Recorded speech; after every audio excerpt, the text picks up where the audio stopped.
George Oates. I'm the CEO and founder of Museum in a Box. I'm also a previous attendee of Communicating the Museum, where I was about 10 years ago now in Venice. I seem to remember it was very hot, humid summer, but it was great. So I'm really pleased to be back to tell everybody about my new deal, which is a startup based in London called Museum in a Box. The easiest way to explain it is to show it to you, so I'll just quickly play a short video to get started. Museum in a Box is a new way for people to interact with digital cultural heritage collections. It taps into the wealth of images, audio, 3D and expert information that museums and other organisations put online every day. The way Museum in a Box works is simple to understand and immediately rewarding. Here's how it works. First, choose a collection. Then, take an object. This could be a collectible playing card, a 3D print, or a picture postcard. Boop it on one of our brain boxes. Hello, I am Hoa Hakananaya. You can call me Lost or Stolen Friend if you like. Because our brains are connected to the internet, you'll get something new tomorrow, next week, and next year. Better yet, why not record your own thoughts and observations and send them to another explorer anywhere in the world? Museum in a Box promises to exponentially increase access to museum collections thanks to clever wireless interactions and internet-connected objects. One day we hope people will be able to curate their own content from collections all across the globe through Museum in a Box. Something like Spotify, but for museums. Thanks for watching.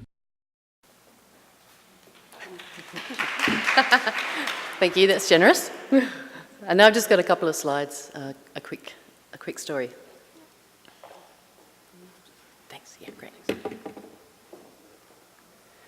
Okay, so our core mission at Museum in a Box is basically to help museums increase access to their collections.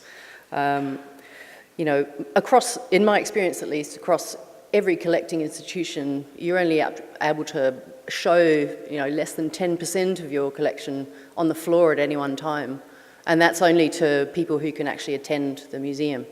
So we're hoping to sort of blow that situation up and increase that number by sending the museum out to people in the world. One of my favourite British sculptors, Barbara Hepworth, says that the best way to understand sculpture is to touch it. And sometimes when you see her work in museums, it's more of an experience like this.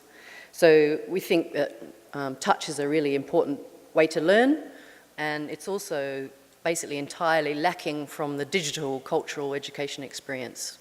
So we want to bring tactility and interactivity back into learning.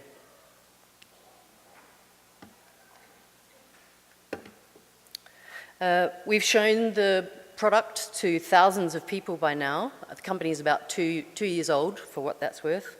And we've shown it to people at all stages in its development, from the very earliest prototypes back in March of 2015, all the way up to a couple of weeks ago where we did a play test at a school in London called The Winds. It was what we call a play test. We took 2 boxes and a few different sets of objects and left them with the primary school for a whole week. And they were centred in a year 2 class and a year 6 class. And then we went back on the Friday to interview the kids and the teachers to hear what they thought, and the feedback was great. But what we were really very happy with was how the teachers were able to improvise with the tool, because what we're very concerned about is not making this harder for teachers, but actually to help them facilitate around subjects. And so it's a bit tricky to read from the back, but these were some of the questions that the kids came up with the year 2 kids came up with as they were looking at a set we made called Statues of Women Around London. And you can see at the top, the 3D print there is of the author Virginia Woolf, and one of the kids asked, why does it just show its head? So it wasn't a question about Virginia Woolf at all, but what is a bust and why is a bust?